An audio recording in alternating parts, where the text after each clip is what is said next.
तो इस वीडियो में हम बात करेंगे द डेली स्टोइक के 4 चैप्टर के बारे में, और इस 4 चैप्टर का नाम है द बिग 3।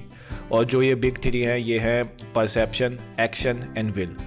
तो अब मैं आपको बताता हूँ कि ये परसेप्शन, एक्शन और विल कैसे आपके यूज़फुल हो सकते हैं हर दिन में।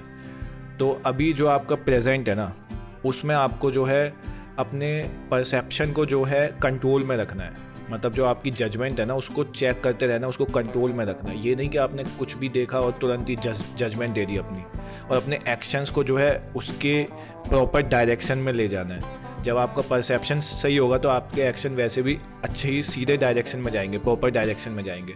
उसके बाद आता है विल, यानी कि willingly accept what outside your control. जो हमने पहले भी कहा था, जो आपके कंट्रोल से बाहर है उसको विलिंगली एक्सेप्ट करोगे, मेरे कंट्रोल से बाहर है, बस पीस, आराम से, ठीक है बाहर है, मैं कुछ नहीं कर सकता, कोई बात नहीं। तो ये आपको प्रेजेंट में करना है। जैसे कि मान लो कि आपको एक एग्जांपल देता हूँ बहुत ईजी सा।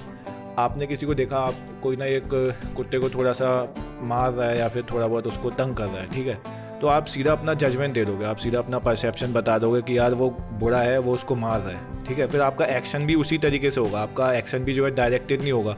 आप बस आपके परसेप्शन से पीछे ही आपका एक्शन होगा कि वो मार रहा है, मैं उसको रोकूंगा या उसके साथ फाइट करूंगा कि भाई ऐसा क्यों कर रहा है, ठीक है, उसके साथ झगड़ा करूंगा।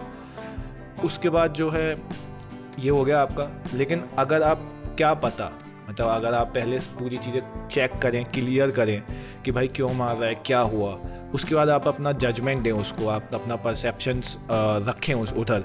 जैसे कि हो सकता है कि वो जो है उस कुत्ते को मार रहा हो ताकि जो उस कुत्ते ने कुछ ऐसा खा लिया हो जो उसके लिए हार्मफुल हो, वो उसको निकालने के लिए कि निकाल, इसको निकाल, इसलिए मार रहा हो, ठीक है। ऐसा होता है कि डॉग ओनर्स ऐसा करते हैं, बार बार उसे थोड़ा सा, मतलब उसे थोड़ा डराते हैं, नहीं नहीं टॉमी निकालो इसको, ऐसे करो, ऐसा होता है। अब आपने पहले अगर उससे पूछा होता, क्लियर किया होता, उसके बाद आप उस चीज़ पे अपना जजमेंट दिया होता, तो आपका एक्शन भी वही होता, आप उसकी हेल्प कर रहे होते। कोई नहीं, मुझे आता है कि इसके कैसे निकालना, मैं आपकी हेल्प कर देता हूँ। तो आपका एक्शन भी जो है डायरेक्टली होता है एक प्रॉपर वे में, ठीक है। और उसके बाद जो आपके हाथ से कुछ बाहर है, जैसे मान लो आप नहीं निकाल पाए, आप दोनों मिलकर उसको नहीं सही कर पाए, जिसकी वजह से उसको हॉस्पिटल ले जाना पड़ा, उसकी क्रिटिकल कंडीशन है, तो वो चीज़ आपके उससे बाहर है।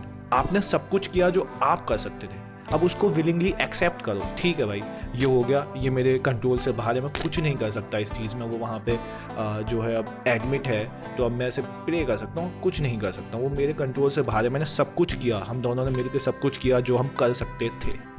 तो आपको ये तीनों चीज़ें हर दिन आपके प्रेजेंट में, जैसे अभी कि अभी मेरे लाइफ का परसेप्शन, मैं कैसे देख रहा हूँ अपनी लाइफ को, कैसे जज कर रहा हूँ कि मैंने ये किया, वो किया, ऐसे किया, तो अब मैं कैसे उसको देख रहा हूँ, ठीक है। अब आपका परसेप्शन ही आपको एक्शन लेने में, कि मैं ऐसा देख रहा हूँ, तो आप उसके हिसाब से एक्शन लोगे।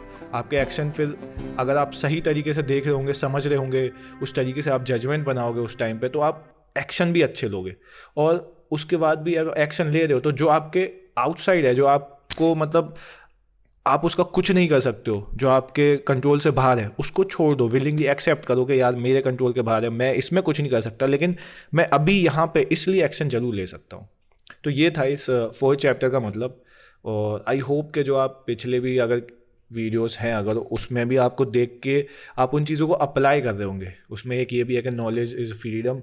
तो ये जो नॉलेज है, जब आप इसको विजडम में चेंज करोगे तभी आपको फ्रीडम मिलने वाली है, वरना नॉलेज सिर्फ गेन करने से, सिर्फ पढ़ लेने से कि ऐसा ऐसा होता है, उससे कुछ नहीं होने वाला, आपकी लाइफ सेम ही रहेगी, ठीक है। तो यही था इस वीडियो के लिए, थैंक यू।